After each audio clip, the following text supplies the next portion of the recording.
हम लोग रसराज श्री कृष्ण पुस्तक से पढ़ रहे हैं और अध्याय 1 और हमारा 6वां दिन है। बात यहाँ हो रही थी कि रजगुण और तमगुण का जो सुख है वो विद ऑल ड्यू रिस्पेक्ट सुअरों का सुख है और सुअर का सुख इंसान के सुख के लिए नहीं है। सीधी सीधी बात, क्या कहते हैं, 100 की सीधी बात है ना। क्या सुख है मनुष्य का? मनुष्य का सुख सत्वगुण की स्थिति प्राप्त करने में है। यह स्थिति प्राप्त करने पर ही वह समझ सकता है कि वस्तुतः सच्चा सुख क्या है। आप हंसेंगे इस बात को, मुझे तो बहुत हंसी आ रही थी। एक व्यक्ति थे, उनको हम ऐसे आए थे, वो परेशान थे, हम पूछ रहे थे, उससे बातें हो रही थी। उन्होंने कहा बच्चों को माता पिता के सपने भी तो पूरे करने चाहिए। तो मैंने कहा आपने आज तक सपने देखे कुछ, और क्या वह सपने पूर्ण हुए? तो खुद ही बोले, उत्तर दिए कि सपने तो पूर्ण नहीं होते। सी, फिर मैंने उनसे पूछा कि सपने आप देख क्यों रहे हो? जिनको आप सच करना चाहते हैं क्यों देख रहे हैं? क्योंकि ये आशा है कि आप सुखी हो जाओ। सीधी बात, हमारा लड़का डॉक्टर बन जाएगा, इंजीनियर बन जाएगा, ये इससे करके हम सुखी हो जाएंगे। इसी सपने देखने का प्रयोजन तो यही है ना। तो मैं उनको समझाने का प्रयास कर रहा था कि जैसे देखिए, मछली को आप पानी से निकाल दीजिए और मछली सपने देखती रहे कि पानी के बिना मैं कहीं सुखी हो जाऊंगी, तो ये बेवकूफ़ी का सपना है। तब खैर वो बात समझ नहीं पाए, पता नहीं कहाँ बात लगे। कहते देखिए, मछली को जैसे पानी में निकलना मुश्किल है, लेकिन सुख की धारणा अपनी होती है। कोई व्यक्ति को मछली खाने में सुख मिलता है। हमने कहा बात कहाँ ले जा रहे थे, दिमाग में भूसा भरा हुआ है तो समझ ही नहीं पा रहे हम क्या बोल रहे हैं। मछली को पानी से बाहर निकाल देंगे तो जब तक मछली पानी में नहीं पहुंचेगी वो सुखी नहीं हो सकती है। इतनी बात तो समझ में आना चाहिए ना कि सुख क्या है वस्तुतः। ये बात मैं समझा पा रहा मैं क्या? मैंने समझे में उदाहरण क्यों दिया?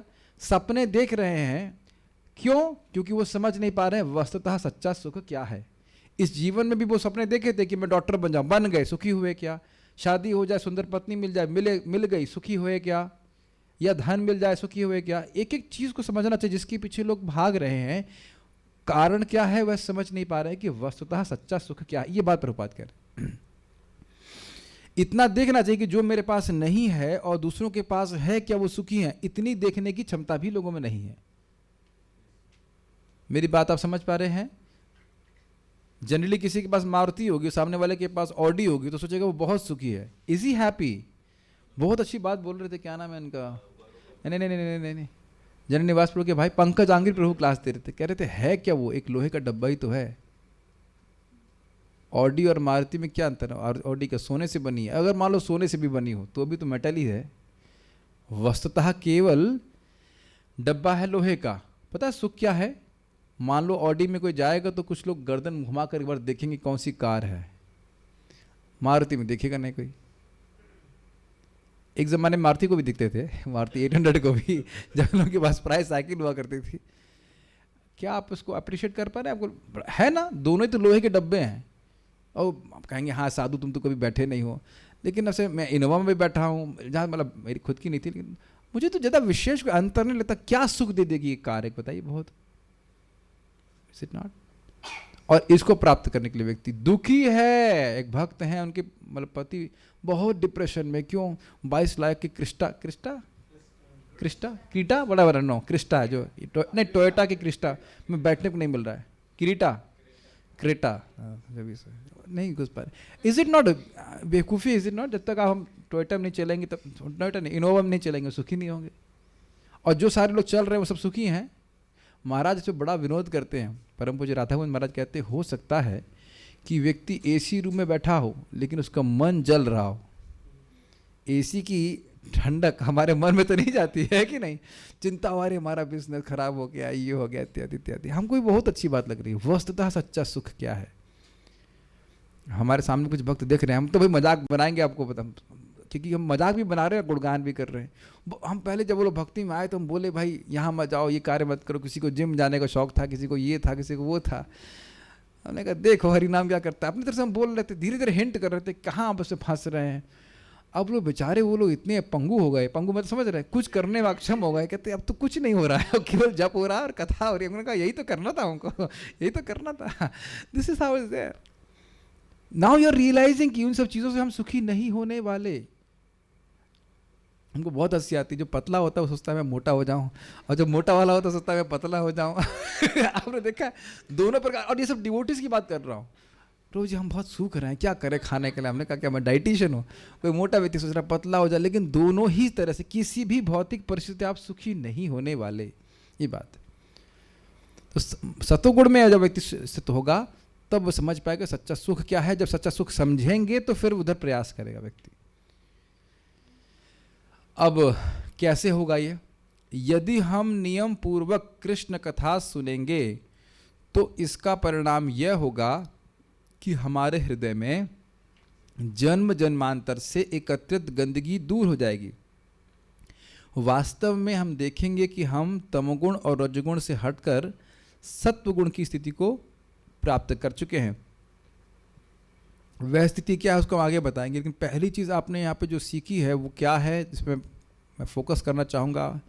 नियम पूर्वक कृष्ण कथा सुनेंगे। देखिए अब ये नियम पूर्वक अर्थ क्या है। स्याद कृष्ण नाम चरिता, ऐसे नहीं, स्याद कृष्ण नाम चरिता दिशिताप्य विद्या पीतोपतप्त रसनस्य नरोचिकानु किन्त्वादारादनुनिदं खलु सैव जुष्टा स्वाद्विक्रमान् भवति तद्गदमूलहंत्री। एक ही श्लोक में नाम रुचि का सेमिनार शिला रूप गोस्वामीपाद दे दिए, एक श्लोक में बस। कैसे? कह रहे भाई भगवान के नाम रूप गुण लीला आदि जो भी कुछ है वह सब एकदम मिश्री की तरह मीठे हैं, लेकिन पीलिया, जैसे मान लो किसी व्यक्ति को पीलिया हो तो उसको मीठी चीज़ें कड़वी लगती हैं, तो इसी प्रकार से अविद्या रोग से ग्रसित जीव को ये सब चीज़ें कड़वी लगती हैं। तो क्या करें? तो कह रहे हैं किंतु, ये सब बोल दिया कि बहुत खराब लगती हैं, किंतु मतलब समथिंग इज चेंजिंग, बट आदर अनुनिदम, आदर पूर्वक और नियमित रूप से अगर वह कृष्ण कथा का श्रवण करता है और हरि नाम उच्चारण करता है, बेसिकली नाम और कथा का सेवन करता है जैसे हम लोग दवा का सेवन करते हैं। लेकिन क्या दो शब्द सुनाई पड़े आपको? आदर अनुनिदम, अनुनिदम आदर, आदर अनुनिदम, अनुनिदम आदर, आदर अनुनिदम। बाहर जो कोई निकलेगा तो मैं वहाँ बाहर खड़ा रहूँगा गेट पे, पूछूंगा कि दो शब्द आपको क्या याद रहे? दर्शील आपको याद हुआ कुछ? नहीं, बहुत छोटे हैं आप।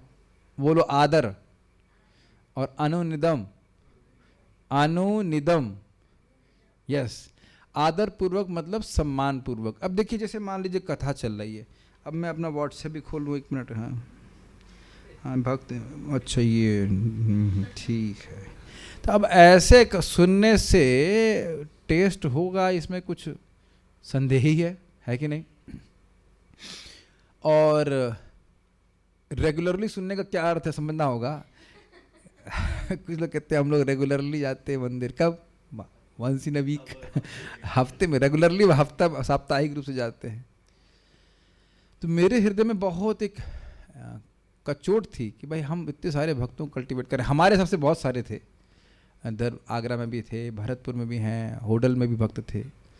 तो मैं सोचा था कि जितना हम दे सकते हैं उतना हम दे नहीं पा रहे। हफ्ते में एक क्लास से क्या सीखेगा बताइए? मतलब सीख सकता है, लेकिन जब तक दूसरी क्लास आएगी तो वो भूल ही जाएगा कि क्या पिछली क्लास में सुनाया गया था, है कि नहीं? तो भगवान की कृपा से इतना सुंदर व्यवस्था हो गई है। एक व्यवस्था ये है कि मुझे कहीं जाना नहीं पड़ता है। Such austerity for me, to go and come, that is such an austerity. और उसके बाद दूसरा फ़ायदा ये है कि आप लोगों को भी कहीं जाना नहीं पड़ता है। और तीसरी फ़ायदा की बात है, कितने लोग 10-5 लोग भी आ जाते हैं तो भी खुश जाते हैं। नहीं तो कहीं जाओ और इतनी मेहनत करके जाओ, 5-10 लोग आएँ और उसके अगले बाद वो भी गायब हो जाएं तो बड़ा दुख लगता था, क्या इतनी मेहनत कर रहे हैं। This is lazy intelligent preaching, is very good. लेकिन आप लोग महसूस कर रहे होंगे, हम इसको आगे नहीं बढ़ेंगे जब तक आप इसको स्वयं देखेंगे नहीं। आप लोग महसूस कर रहे होंगे कि नियमित रूप से श्रवण करने से कुछ ज़्यादा ही परिवर्तन आने लगता है। To the effect it is kind of dangerous for a material desires. मतलब मैं खाली नेगेटिव में बोल रहा हूँ, गुणगान कर रहा हूँ कृष्ण। रोज रोज सुनते हैं, रोज रोज सुनते हैं, और जरूरी नहीं कि बात चेंज की जाए। आप ये देख रहे होंगे कि बार बार सुनने से ही बात समझ में आती है। मैं नई नई बात बोलता जाऊं तो जरूरी नहीं समझ में आएगा। पहली बार में तो कोई नया कंसेप्ट होता है, समझ में नहीं आता है क्या ये कौन सा था वो, प्रधान गांव का प्रधान ना क्या प्रधान, और ये उसके बाद क्या था महतत्व, इसका तो महत्व नहीं समझ में आ रहा हमको, है कि नहीं। बार बार जब कान में वो बात जाती है तब जाके धीरे धीरे वो समझ में आती है कि नहीं। जैसे आज में भी मैं स्मरण कर रहा था प्रभुपाद जी की बात, भागवत में ही बोलते हो क्या कि वो ये 50-60 साल का एक फ्लैश है जीवन का, ये भगवान के पास वापस जाने के लिए। आपको बहुत सिंपल सी बात लगेगी, लेकिन जब वो आप उससे मनन करने लग जाएंगे that become it hits you. But वो होगा तभी जब बारंबार सुनते हैं। तो प्रभुपाद जी ने कहा नियम। अब नियम का अर्थ क्या होता है बताइए। नियम का अर्थ होता है ये करना है, इट्स नॉट एन ऑप्शन कि भाई जब हमने सब काम से फुर्सत मिल गई, सारे बर्तन मज गए, उसके बाद हम जाके कथा सुनेंगे, ऐसे नहीं है। मतलब आई मीन टू से घर में माजना होता है बर्तन, but can be done just after 11 o'clock, is it not.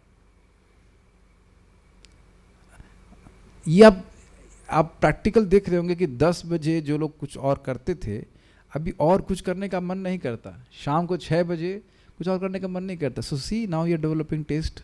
There is no other way to develop taste in Krishna consciousness. Rupa Goswami जी से आप आगे नहीं जा सकते। अनुनिदम आदर पूर्वक। वस्तुतः अगर हम रुचि प्राप्त करना चाहते हैं तो व्हेन आई चैंट। बहुत अच्छा लगा था, महात्मा प्रभु अपने सेमिनार में टी शर्ट पे लिखे हुए थे व्हेन आई चैंट। बड़ा अच्छा इज इट नॉट। अब मुझे इसलिए बोलना पड़ता क्योंकि people don't chant when they chant, they will sleep, then so many things. बीच बीच में उत्साहित करने के लिए बोलना पड़ता है, लेकिन अब प्रयास कर रहा हूँ कि कम बोलूँ मैं। जब मैं बीच में जो लोग सो जाते हैं उनको थोड़ा चेताने के लिए कर देते हैं, क्योंकि वो रोज ही ये अनादर है। नाम उच्चारण करते समय सोना अनादर है। ऐसा करेंगे तो रुचि नहीं आएगी या फिर बहुत डिलेड हो जाएगी। और रुचि आ रही होगी तो सोएगा। रसगुल्ला खाते हुए कोई सोता है बताइए? जितने में कोई रसगुल्ला छीन के ले जाए, सोए आज तक कभी? रायता पी लो, मट्ठा पी लो, ऐसा तो नहीं कर रहे। तो कुछ लोग तो हम देख रहे हैं कि सिद्ध हो गए इसमें, रोज से लग रहा है माला पकड़ के सोना शुरू कर देते हैं। तो नहीं, ऐसे नहीं करना है।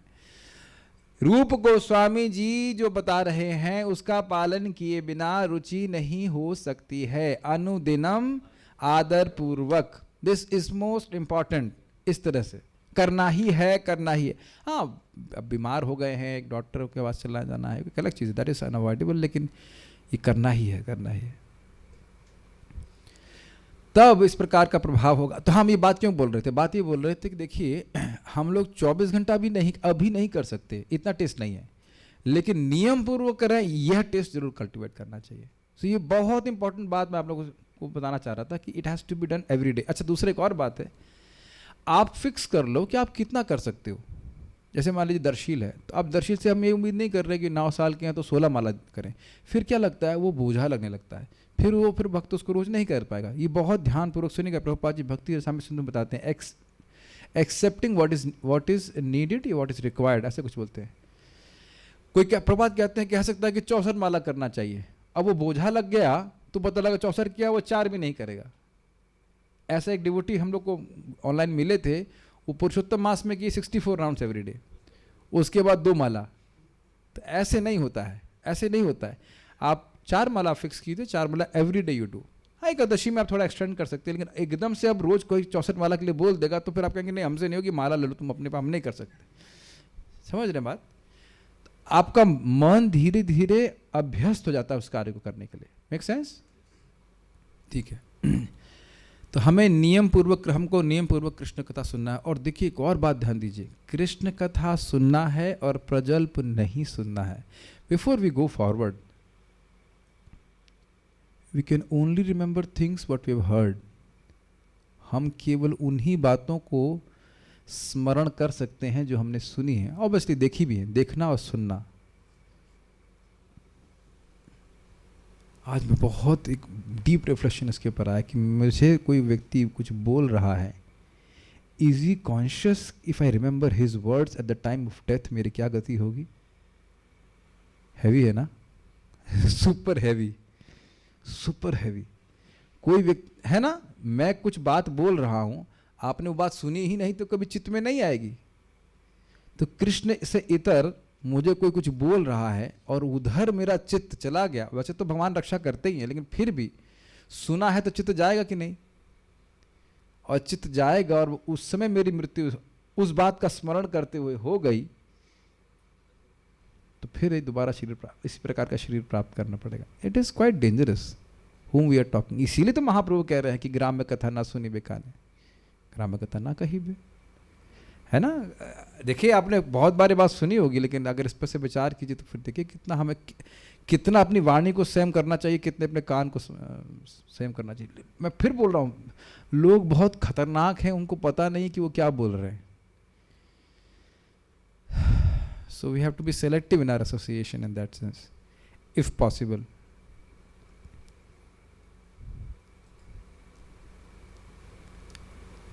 अब ये देखिए, ये बहुत अच्छी लाइन है.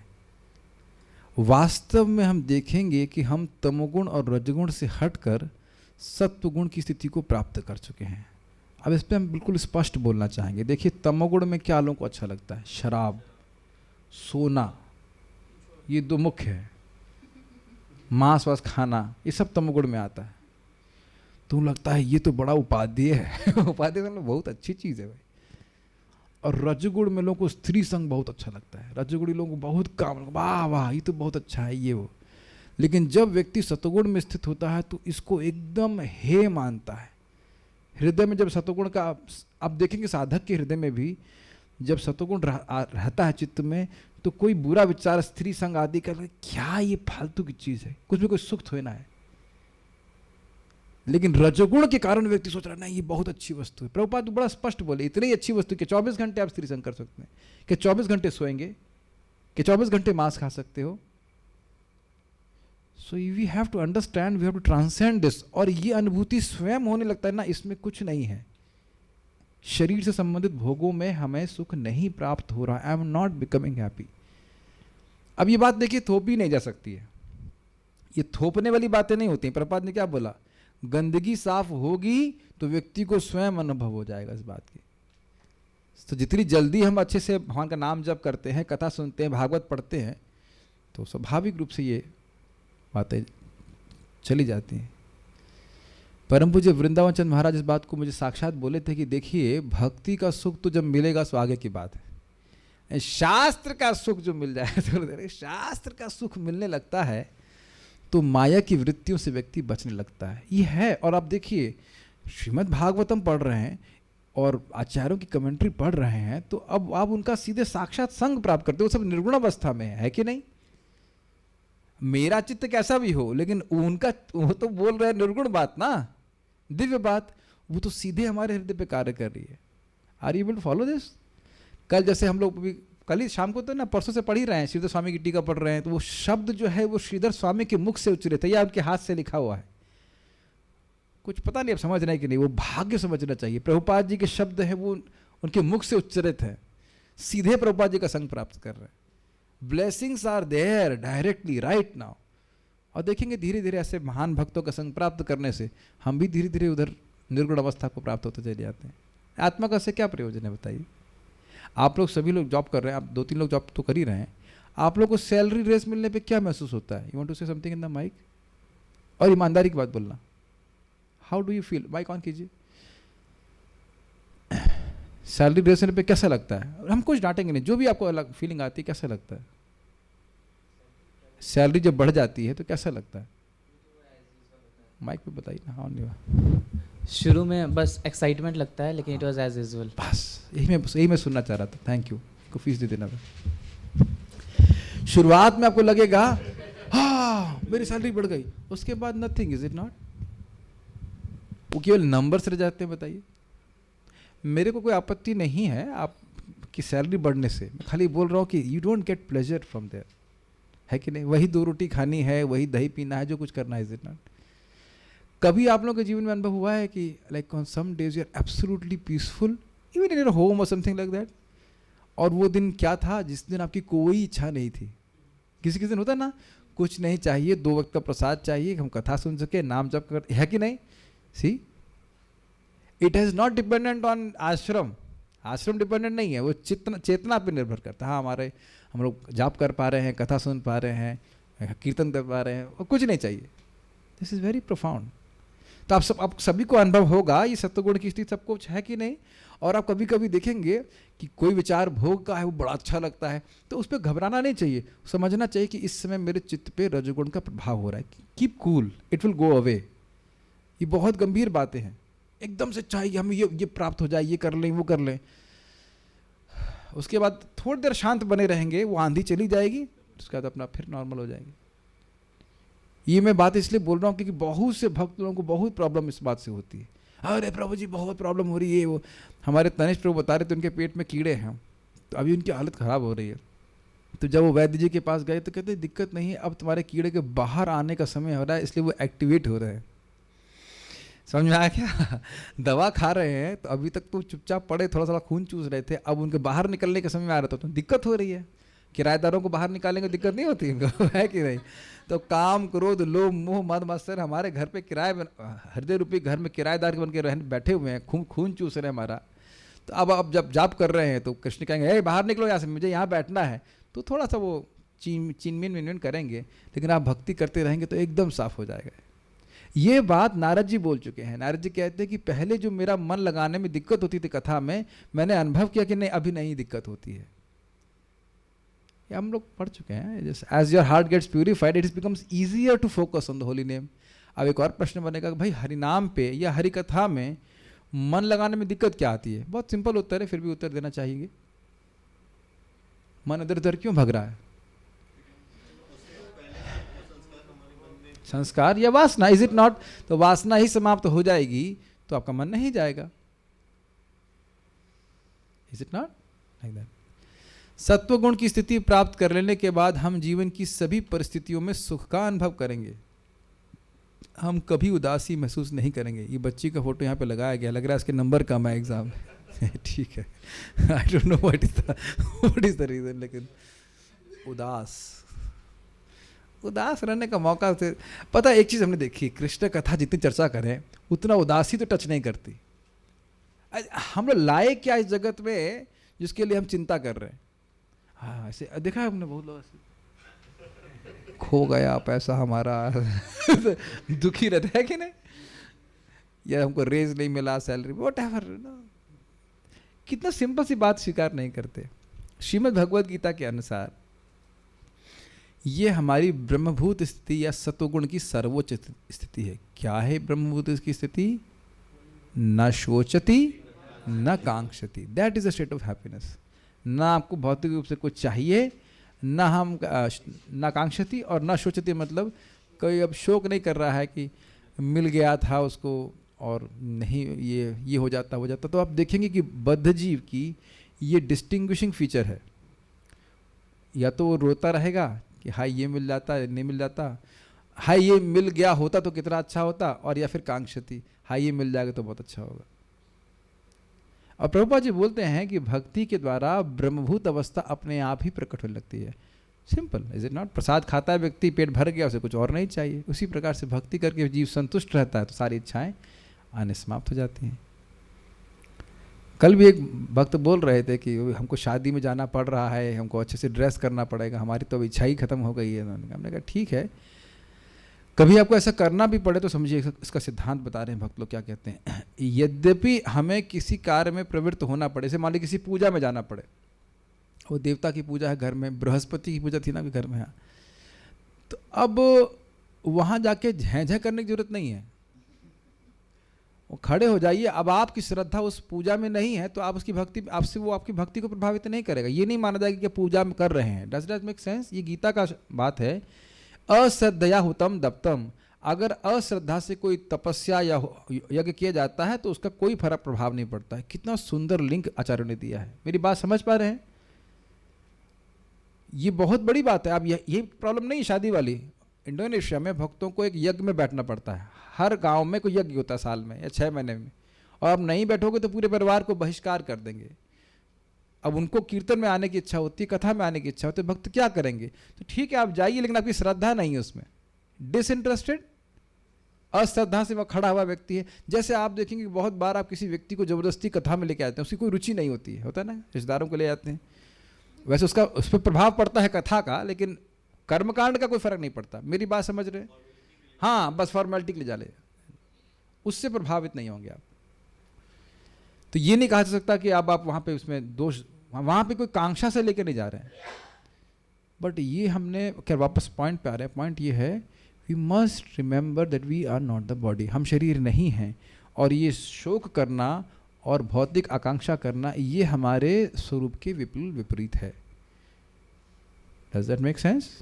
तो अपनी रुग्ण अवस्था को देख करके भगवान की कथा और हरि नाम का डोज लेना चाहिए और देखना चाहिए किस प्रकार से मैं इस स्टेज की तरफ पास पहुंच रहा हूं कि नहीं।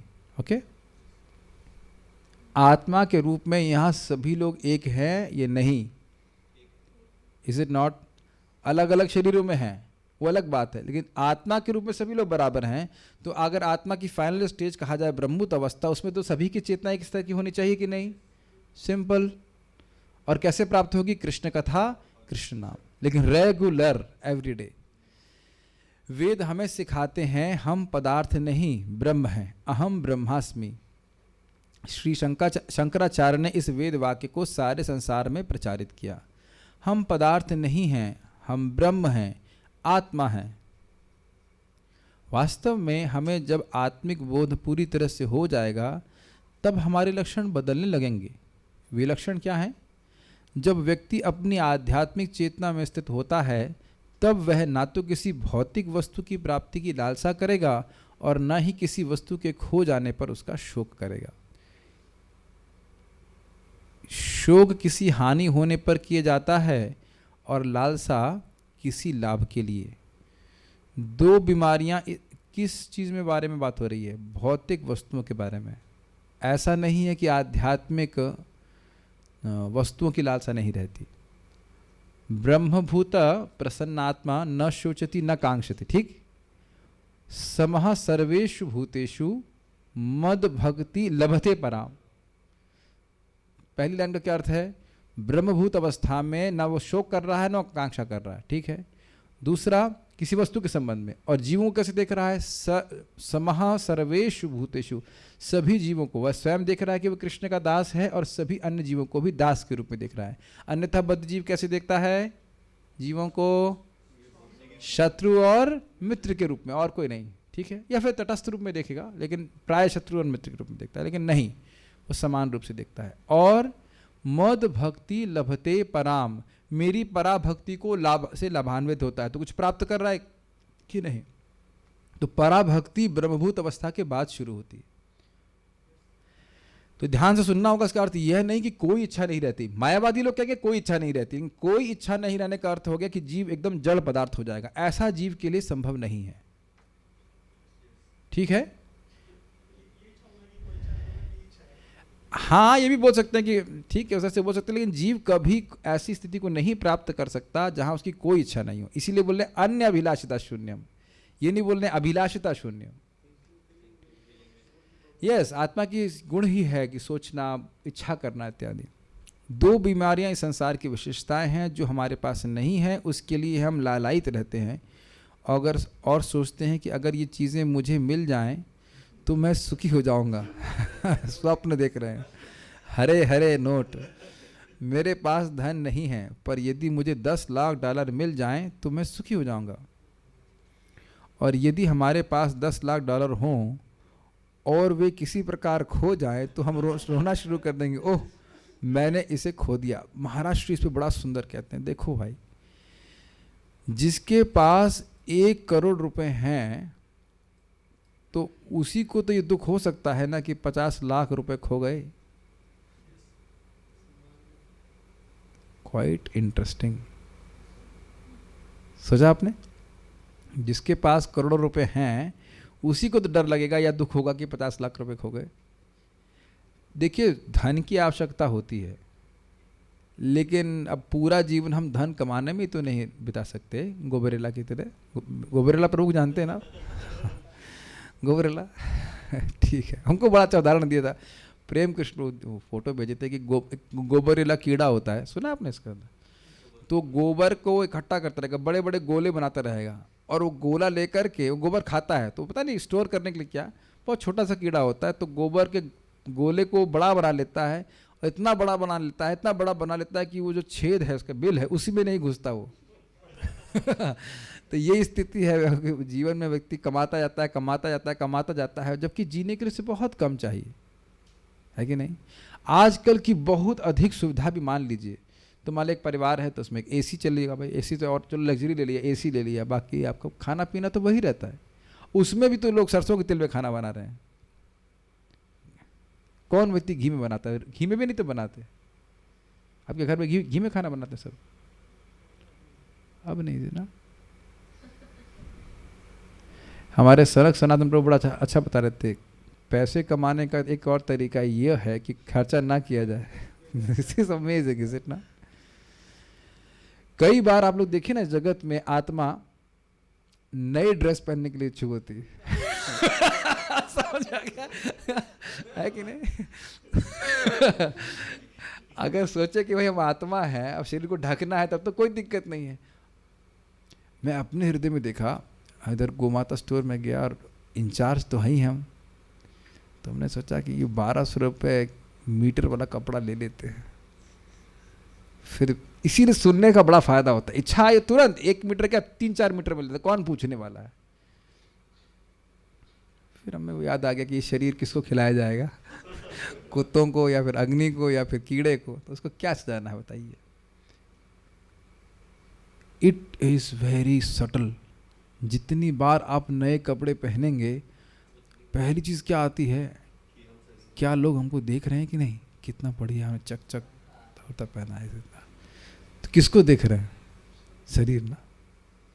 एक व्यक्ति यहाँ पे हाथ खड़ा कर दे कि आपके मन में भावना नहीं आती, नया कपड़ा पहनते ही भावना आ जाती।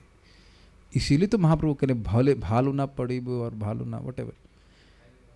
अलग हम आज कम कटाक्ष के मूड में है, थोड़ा कटाक्ष कर देते हैं भाई। ये जैसे कंठी माला, ये कंठी माला किसके लिए है? कृष्ण की प्रसन्नता के लिए ना।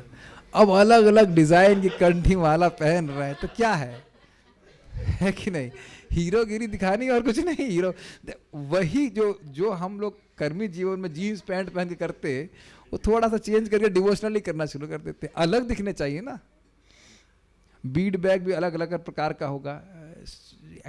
Just become conscious, just have simple life. कोई नहीं देख रहा है आपको for the time being, for the time being, for the time, क्या कहते हैं? नहीं टाइम बिंग नहीं बोलते, फॉर दैट मैटर। कोई नहीं देख रहा है आपको, कोई भी नहीं देख रहा है। This is all manifestation of,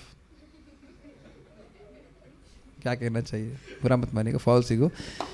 anyhow, तो ये बात है कि नहीं मिलता है तो व्यक्ति सोचता है कि मिल जाए, और मिल जाता है तो व्यक्ति रोता रहता है। एक छोटी सी कहानी सुनाएंगे, बड़ी इंटरेस्टिंग।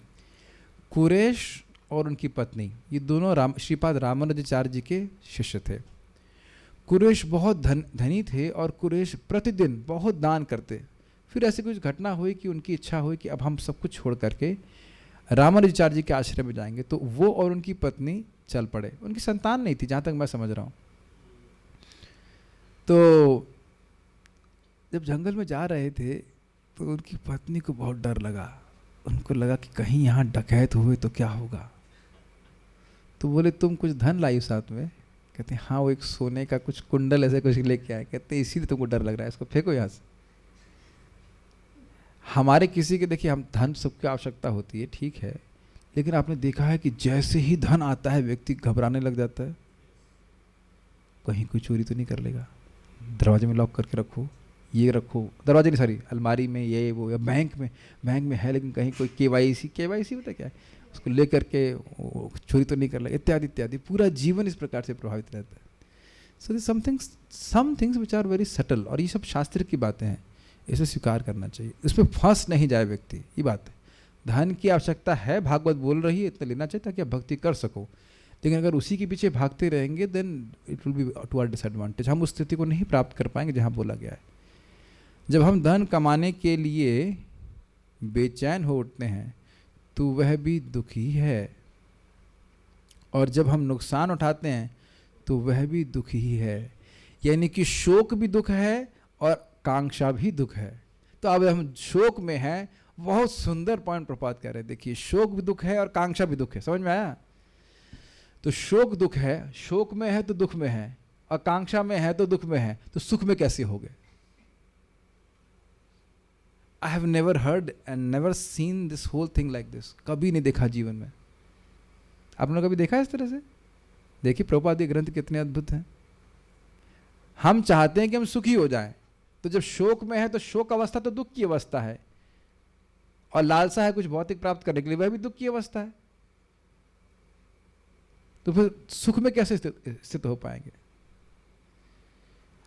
कभी अगर आप देखें अपने जीवन को थोड़ा सा ऐसे कहते हैं ऑब्जर्वेशनल मूड में, मतलब समझ रहे हैं, like going from the back and then seeing your life, तब आप देखेंगे कि चीज़ें अरेंज्ड हैं आपके जीवन में। कभी जॉब नहीं लग रहा था, खट से जॉब लग गया। कभी कभी खट से चला भी जाता है।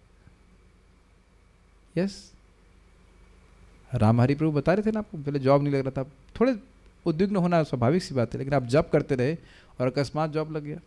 अब जॉब भी अच्छा ही लग रहा होगा कि नहीं? Answer I know.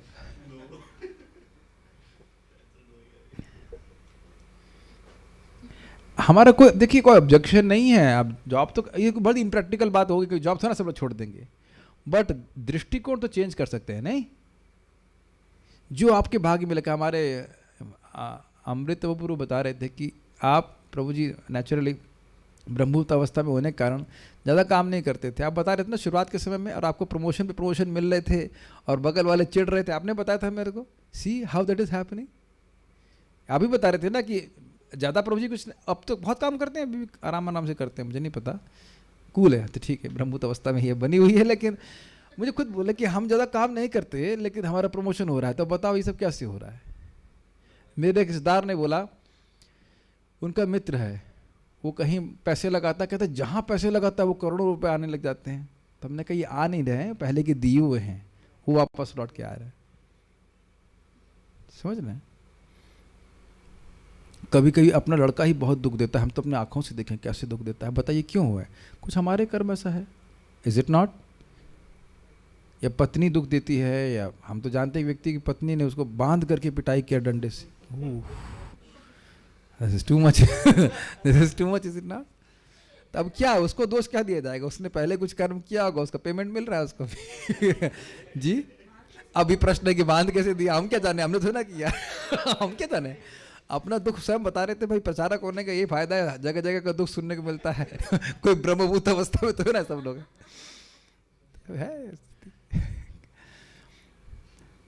तो ये सब चलता रहेगा। किंतु यदि हम ब्रह्मभूत अवस्था में स्थित हैं तो ना ही हम लालायित होंगे और ना ही दुखी होंगे। ध्यान दीजिएगा, दोनों चीज़ आएंगी, चीज़ें जाएंगी और आएंगी। जब आ रही हैं तो जाएंगी भी, is it not? But you won't be disturb. ब्रह्मभूत अवस्था साधक की अवस्था नहीं है। मद भक्ति लभते पराम। अगर ब्रह्म, आपके हिसाब से आप कहना चाहते हो ब्रह्मभूत अवस्था साध्य अवस्था है? देखिए, डिपेंड करता है कि, देखिए ऐसी बात नहीं है। अच्छा प्रश्न है, ब्रह्मभूत अवस्था क्या कहाँ से शुरू होगी? न शोचती न कांक्षती जब शुरू हो जाएगा।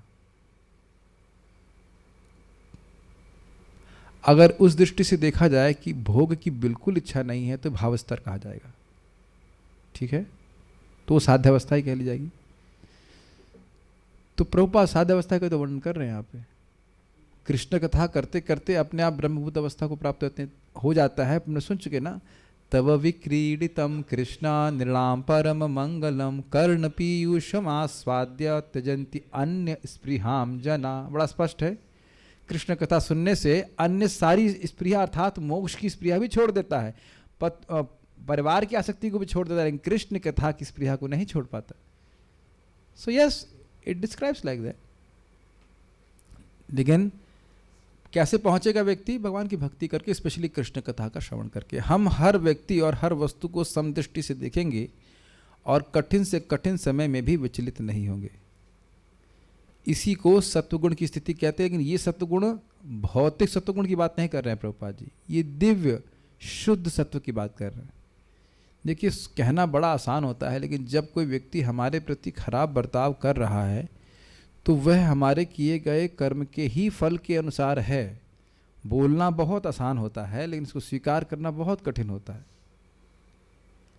नहीं तो आप कभी सोचते नहीं कि कभी कोई व्यक्ति आपके प्रति एकदम अनुकूल था और वह एकदम से प्रतिकूल कैसे हो गया? कभी हुआ आप लोगों के जीवन में ऐसा?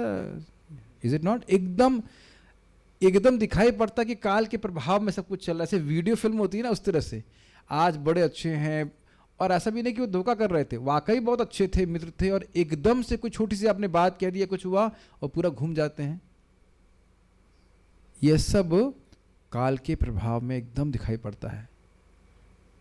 और हम सोच रहे हैं कि वो व्यक्ति हमसे मित्रता या शत्रुता करने के लिए स्वतंत्र है कि नहीं? तभी तो सोच रहे हैं देखो हमारा कितना बड़ा शत्रु है। मेरी बातें कुछ समझ में आ रही? ज़्यादा एब्स्ट्रैक्ट तो नहीं हो रहा है?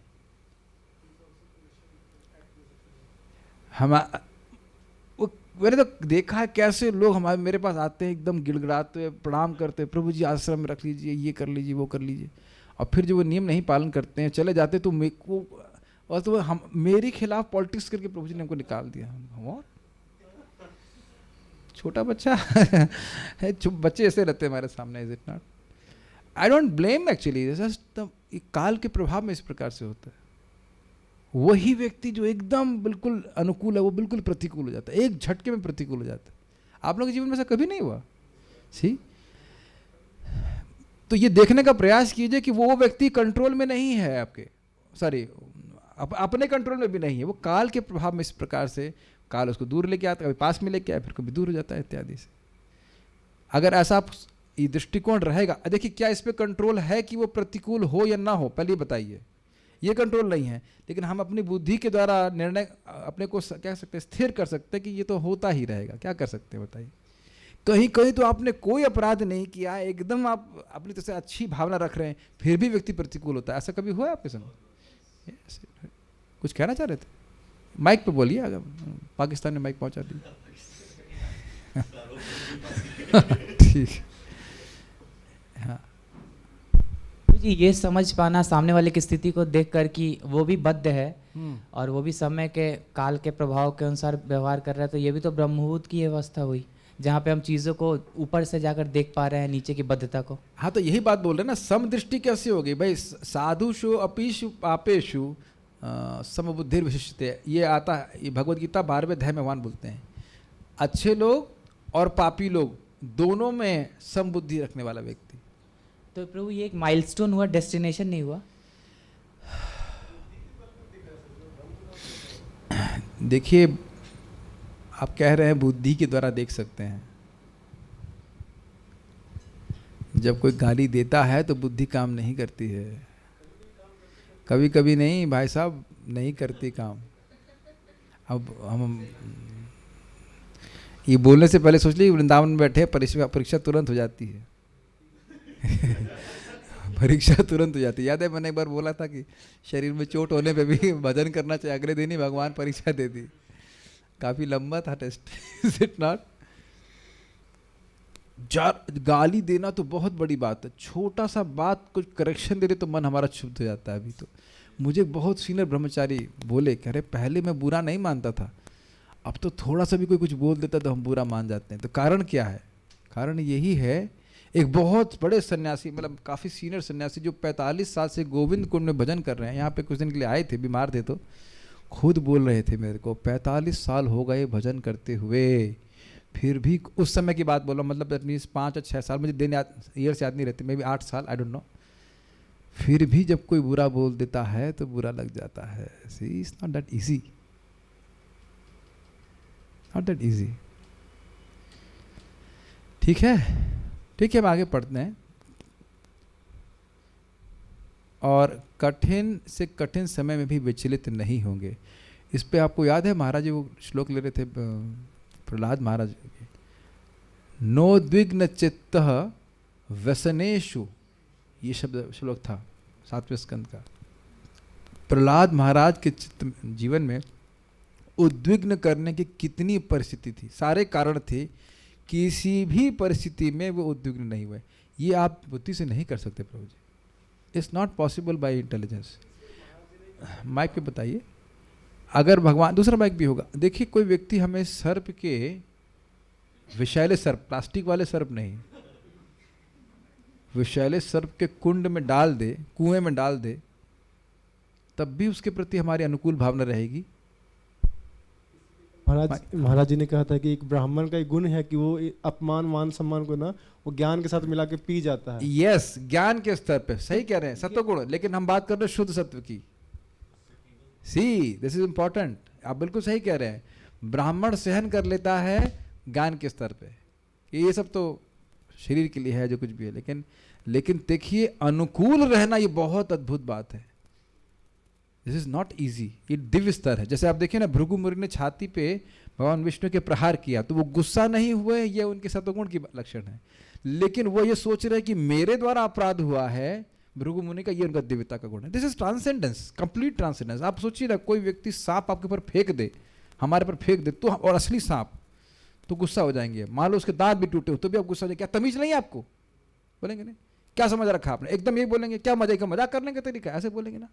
ऐसे ही गुस्सा होंगे हम लोग, ये क्या मजाक करने का तरीका, अरे छोड़ दीजिए, प्लास्टिक का सांप फेंक दे आपके ऊपर, मतलब आप जब कर रहे हैं और प्लास्टिक का सांप फेंक दे, तब भी गुस्सा हो जाएगा कि नहीं? क्या तरीका है, बिच्छू फेंक दे प्लास्टिक का।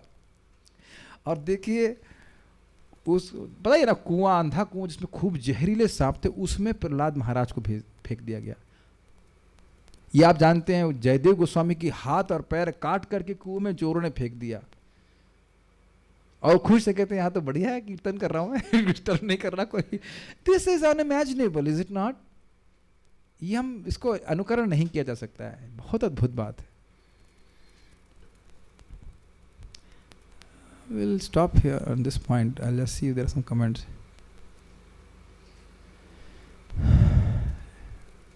Okay. बेसिकली देखिए, एक बात यह है कि जब कोई व्यक्ति इस प्रकार से इस अवस्था को प्राप्त है, उसे भक्ति का इतना सुख प्राप्त है कि वो बाहर के सुख और दुख से वो विचलित नहीं होगा। Internally so happy, external situations don't disturb him. तो ये समझना चाहिए कि ये स्थिति हम सभी के क्या कह सकते हैं, अधिकार पे है, अधिकार है, भगवान की भक्ति करते करते उस स्थिति को प्राप्त करेंगे। पांडवों के वनवास के बारे में चर्चा की जाएगी, उसको हम कल देखेंगे। श्रील प्रभुपाद की जय। ताई गौर प्रेमानंदे।